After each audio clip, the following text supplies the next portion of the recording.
শুন, একটা কথা মনে রাখবে, মানুষ তখনই তোমাকে সস্তা ভাবতে শুরু করে যখন তুমি তাকে তার যোগ্যতার চেয়ে বেশি গুরুত্ব দেওয়া শুরু করবে।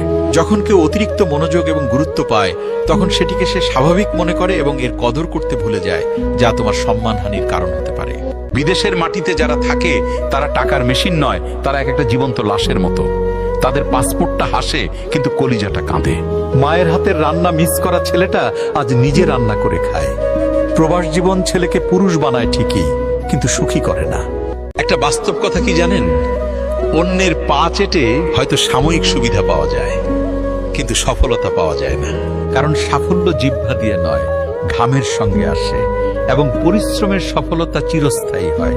তাই চেটে নয়, খেটে বড় হও।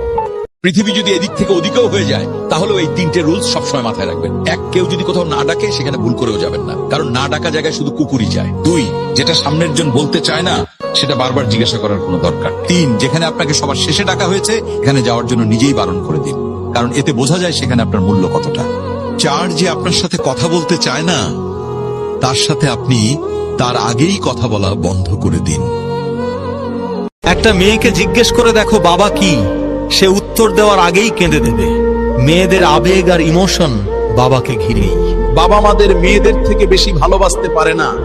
যে মেয়ের বাবা বেঁচে নেই সেই মেয়ের মতো হতভাগা দুনিয়াতে আর কেউ নেই। একজন মেয়ের জীবনে সর্বপ্রথম পুরুষ তার বাবা। মেয়েরা বাবাকে একটু বেশিই ভালোবাসে। প্রত্যেক পুরুষের একটি করে মেয়ে সন্তান থাকা দরকার। নীরবতা হলো সম্পর্কের অ্যাসিড টেস্ট। যখন আপনি নিজে থেকে যোগাযোগ করা বন্ধ করবেন, তখন সেই ব্যক্তিরাই আপনার জীবনে থাকবে যারা সত্যি আপনাকে ভালোবাসে এবং আপনার অভাব অনুভব করে।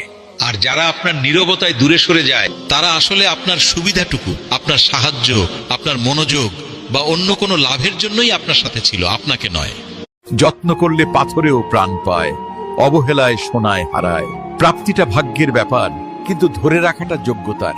হীরা সবার জন্য নয়, কেউ কেউ কয়লা ভেবে ছুটে ফেলে। সুতরাং মূল্য বুঝতে শিখুন, যত্ন নিতে শিখুন।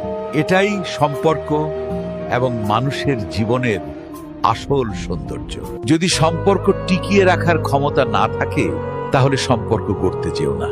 কেননা তোমার এই দুদিনের লোভ দেখানো ভালোবাসার ফাঁদে পড়ে একটা মানুষ সারা জীবনের জন্য হাসতে ভুলে যায়। তাই মিথ্যা ভালোবাসার অভিনয় করে কারো অনুভূতি নিয়ে খেলা করো না। কারণ মনে রেখো, মাঝে মাঝে একটা ভাঙা হৃদয়ের অভিশাপও লেগে যেতে পারে এবং তা পুরো জীবন শেষ করে দিতে পারে। কারো ক্ষতি করার আগে মনে রেখো, মানুষের ক্ষতি করাটাও এক প্রকারের ঋণ, যেটা তুমি কারোর না কারোর হাতে ফেরত পাবে অবশ্যই। ক্ষতি করাটা শুধু পাপ নয়, এটা এক অনিবার্য দায়। কারণ সৃষ্টিকর্তার ন্যায় বিচারে সব